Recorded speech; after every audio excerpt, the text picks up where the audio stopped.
તો આજે તો મિત્રો બહુ વરસાદ પડ્યો, જેના કારણે મને બહુ ભૂખ લાગી. તો મેં વિચાર્યું આજે તો ગરમા ગરમ કંઈક ખાવાનો નાસ્તો બનાવું, પણ શું બનાવું એવો મને વિચાર આવ્યો.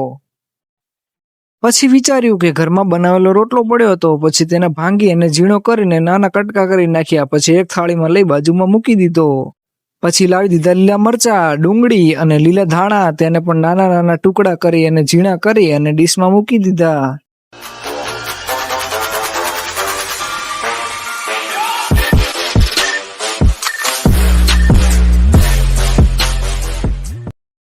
તો ફાઇનલી મિત્રો તમે અહીંયા જોઈ શકો છો કે ગેસ ચાલુ કરી દીધો છે અને પછી તેને ઉપર કડાઈ મૂકી દીધી છે. તો તમે અહીંયા જોઈ શકો છો મિત્રો.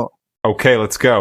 હવે કટિંગ કરેલા મસાલામાં સૌપ્રથમ હળદર, મરચું અને મીઠું નાખીને મસાલો તૈયાર થઈ ગયો છે. અને હવે કડાઈ મૂકી એમાં નાખી દીધું છે તેલ. પછી તેલ કમ્પ્લીટ ગરમ થઈ ગયા પછી આપણે નાખી દીધો છે તૈયાર કરેલો મસાલો, જેમ કે ડુંગળી, મરચા, હળદર, મીઠું નાખી અને પછી નાખી દીધું છે થોડું એમાં પાણી. અને થોડી વાર રેસીપી કમ્પ્લીટ થઈ ગયા બાદ તૈયાર કરેલો રોટલો નાખી દીધો છે.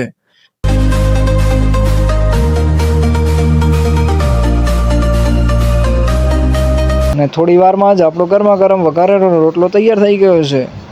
અને ગરમા ગરમ વઘારેલો રોટલો ખાવાની મજા આવી ગઈ મિત્રો.